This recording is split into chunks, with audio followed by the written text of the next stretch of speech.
Hello guys, PDF मैं आपको science के पूरे 50 क्वेश्चन 10 मिनट में रिवाइज कर दूंगा। तो में से कौन सा प्रेक्षण सर्वोत्तम रूप से इसकी व्याख्या करता है कि द्रवों का आयतन निश्चित है लेकिन उनकी आकृति निश्चित नहीं है? तो इसका हो जाएगा ऑप्शन बी, जल अपने पात्र की आकृति को ग्रहण करता है लेकिन इसका आयतन वही होता है। दूसरा क्वेश्चन देखते हैं कि द्रव का निम्नलिखित में से कौन सा मुख्य गुणधर्म है? तो इसकी आकृति आकृति अनिश्चित रहती है, अनिश्चित आकृति, और इसका आंसर हो जाएगा अनिश्चित आकृति और निश्चित आयतन। इसमें देखिए दोनों ही अनिश्चित हैं, पर हमें इसकी आकृति निश्चित रहती है। जो द्रव रहता है वह निश्चित आकृति का होता है, निश्चित आयतन का होता है, और उसकी आकृति आपको किसी भी पानी की बोतल में डालें या कोई कंटेनर में डालें तो उसकी आकृति निश्चित रहती है पर उसका आयतन ऑलवेज निश्चित रहता है। ठीक है, तो इसका आंसर हो गया बी। चलिए जल्दी करते हैं नेक्स्ट क्वेश्चन। ठोस पदार्थों का एक निश्चित आकार और निश्चित आयतन क्यों होता है? कण एक निश्चित विन्यास और सघन के रूप में पैक होते हैं, तो इसका आंसर हो जाएगा सी। गैस की संपीड़ितता ठोस और द्रव की तुलना में कैसी होती है? तो गैस की संपीड़ितता अत्यधिक अधिक होती है। ओके, इसका हो जाएगा सी। चलिए नेक्स्ट देखते हैं। द्रव गैस की तुलना में कम संपीड़ितता क्यों होते हैं? जो द्रव होते हैं गैस की तुलना में कम संपीड़ितता क्यों होते हैं? क्योंकि कण के मध्य अंतर गैसों की तुलना में बहुत कम होता है, तो इसका आंसर आपका सी हो जाएगा। ओके, चलिए नेक्स्ट देखते हैं। निम्नलिखित में से कौन सा ठोस का सही गुणधर्म है? तो निम्नलिखित में से ठोस का सही गुणधर्म है ठोस आसानी से विसरित हो जाते हैं। नहीं, ठोस में प्रबल आंतरिक बल होता है, तो इसे देखते हैं। ठोस अत्यधिक संपीड़ित होते हैं, ठोस का कोई निश्चित आकार नहीं, तो इसका आंसर ये भी कट जाएगा आपका ठोस में, तो इसका आंसर आपका बी हो जाएगा। ठोस अत्यधिक संपीड़ित होते हैं। ओके, इसका आंसर शायद आपका सी हो जाएगा। ठोस में प्रबल आंतरिक बल अधिक होता है, इसका आंसर आपका सी हो जाएगा। ओके, आप कमेंट में आंसर बता दें कि इसका आपको क्या लगता है, पर मुझे लगता है इस आंसर क्योंकि ये स्पीडित नहीं होते हैं, ये इसमें आंतरिक आणविक बल अधिक होता है। चलिए नेक्स्ट देखते हैं। पदार्थ के द्रव्यमान को मापने की इकाई क्या? तो इसका आपका यू। परमाणु द्रव्यमान ज्ञात करने के क्या? परमाणु द्रव्यमान ज्ञात करने के लिए कार्बन सी। चलिए नेक्स्ट देखते हैं। स्याही एक बूंद बिना हिलाए जल की रूपांतरित तो एक द्रव के गुणधर्म को दर्शाता है, तो यह आप कणों में अंतर्गसीयता विसरण का गुणधर्म दर्शाता है। जब कोई पिघल कर द्रव में परिवर्तित होता है तो आंतरिक कणों का क्या होता है? तो बढ़ता है इसका आंसर। ओके, चलिए नेक्स्ट देखते हैं। पदार्थ के कण निरंतर गतिशील क्यों रहते हैं? पदार्थ के कण निरंतर गतिशील रहते हैं अपनी ऊर्जा के कारण। ओके, आंतरिक आकर्षण बल सही घटना क्या है? तो इसका आंसर हो जाएगा ठोस द्रव गैस। ओके, गैस का द्रवण किस परिस्थिति में सुगंध को दर्शाता है? तो गैस का द्रवण आपका उच्च ताप और निम्न दाब पर दर्शाता है। ओके, चलिए नेक्स्ट देखते हैं। वायुमंडल तापमान बढ़ने से वाष्पीकरण की क्या होता है? वायुमंडल तापमान से बढ़ के वाष्पीकरण दर बढ़ती है। क्षेत्रफल से भी आपकी वाष्पीकरण बढ़ती है। चलिए देखते हैं। वायु में आर्द्रता बढ़ने से वाष्पीकरण की दर क्या होती है? तो वायु में आर्द्रता बढ़ने वाष्पीकरण की दर घटती है। किसी पदार्थ की भौतिक अवस्था ठोस द्रव गैस मुख्य किसके कारण होते हैं? तो ये आपका तापमान और ताप दोनों के कारण। ओके, चलिए नेक्स्ट देखते हैं। निम्नलिखित में से किसमें कण सबसे कसकर बंधे होते हैं? तो आपका हो जाएगा लोहा, ये क्योंकि ये ठोस है, ठोस कण बंधे होते हैं। निम्नलिखित में से कौन सा कारक वाष्पीकरण की वृद्धि नहीं करता? तो आपका हो जाएगा आर्द्रता में कमी। ओके, पदार्थ की अवस्था परिवर्तन जैसे बर्फ का किस प्रकार का है, तो बर्फ का जल बनना आपका एक भौतिक परिवर्तन है। मिश्रण के संदर्भ में कौन सा कथन सत्य है? मिश्रण में नया पदार्थ बनता है, अब ये घटक गुणधर्म होते हैं, ये निश्चित अनुपात में होता है, तो इसका आंसर हो जाएगा ये एक निश्चित अनुपात में होता है। चलिए नेक्स्ट देखते हैं। यौगिक कंपाउंड के संदर्भ में कौन सा कथन सही है? यौगिक कंपाउंड के संदर्भ में कौन सा सही संबंध सही है? तो इसके गुणधर्म मूल तत्वों से पूरी तरह भिन्न होते हैं, ये किसी भी अनुपात में मिल सकता है, मिश्रण की तुलना में इसका कोई निश्चित आकार नहीं होता, इसे आसानी से छानकर अलग किया तो इसके गुणधर्म ये हो जाएगा इसका आंसर ऑप्शन ए, पूरी तरह से भिन्न होते हैं। स्थिर अनुपात का नियम किसने दिया? स्थिर अनुपात नियम आपका लॉ ऑफ कंसिस्टेंस प्रॉपर्टी, स्थिर अनुपात का नियम आपका दिया था लेवोजियर ने।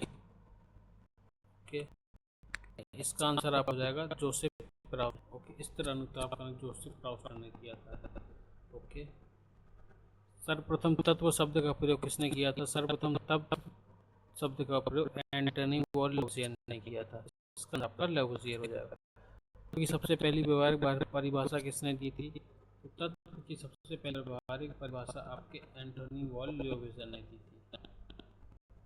निम्नलिखित में से कौन सा एक शुद्ध तत्व का उदाहरण है? तो शुद्ध तत्व का आपका हो जाएगा उदाहरण O2। ओके, लोहे पर जंग लगना कौन सा है? तो लोहे पर जंग लगना एक रासायनिक परिवर्तन का उदाहरण है। समान संरचना वाले तत्वों को भिन्न से जल किसने के सबसे अच्छा समर्थन हो जाता है? तो समान संरचना वाले दो भिन्न स्रोतों से प्राप्त जल किस नियम का सबसे अच्छा है?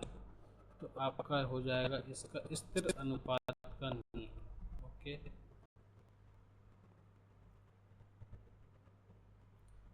तरल द्वारा बनाए गए दाब P बराबर mg में z किससे संदर्भित है? तो h आपका गहराई और ऊंचाई से संदर्भित है।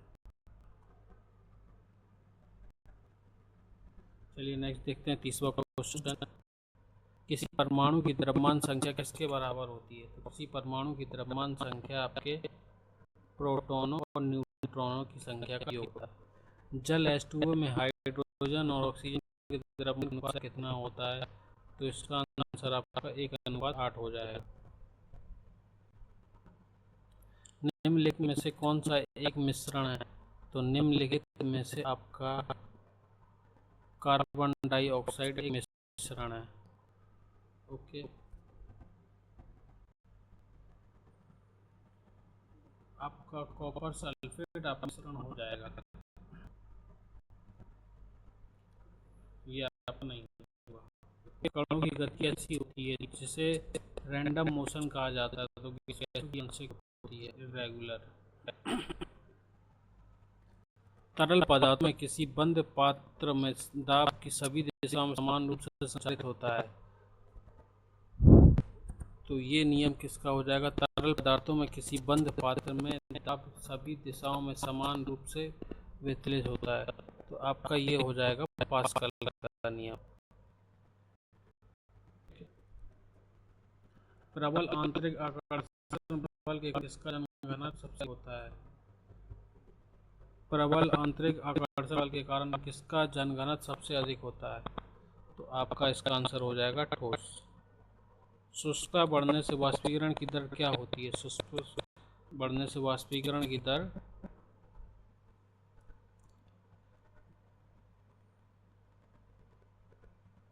घटी है। द्रव की व्यवस्था जिसमें ना तो उसे निश्चित आकार होता है ना ही निश्चित आयतन होता है, वह कहलाती है आपकी गैस। निम्नलिखित में से कौन सा एक रासायनिक गुणधर्म या परिवर्तन को दर्शाता है? तो यह आपका हो जाएगा बर्फ का पिघलना। प्रोटीन का कौन सा आवेश होता है? प्रोटॉन पर आपका धनावेश होता है। परमाणु के नाभिक में कौन से कण होते हैं? तो proton plus neutron, plus neutron. Okay, परमाणु संख्या Z सदैव किसके बराबर होता है? तो आपका ये प्रोटॉनों की संख्या के बराबर होता है। प्रकृति में पाए जाने वाले तत्वों की कुल संख्या वर्तमान में संख्या कितना नहीं है, प्रकृति में कुल वर्तमान में 94 है और कुल हैं तो आपके कुल आपके तत्व हैं। और ये अगर आपसे प्रकृति में आने वाले थे तो प्रकृति में पाए जाने वाले कुल 94 है। ठीक है, ये आपका कुल तत्व 118 ज्ञात तत्व हैं, ये ज्ञात तत्व है और ये पृथ्वी में पाए जाने प्रकृति। गैसों को दबाकर सिलेंडर से भरना किस द्रव के उदाहरण का है, तो उच्च संपीड़ितता का। कपड़ा सुखाने के लिए उन्हें फैलाना, क्योंकि छिड़काव बढ़ाने से वाष्पीकरण की दर बढ़ती है। ओके, निम्नलिखित में से विषम अणु या यौगिक अणु कौन है? का तो CO2 हो जाएगा। गैस के कणों के बीच आंतरिक स्थान ठोस की तुलना में कैसा होता है? गैस के कणों के बीच आंतरिक स्थान ठोस की तुलना में कैसा होता है? ठोस की तुलना में बहुत कम होता है।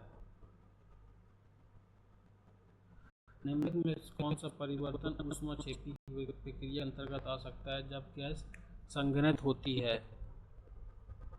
तो इसका आपका आंसर हो जाएगा द्रवण।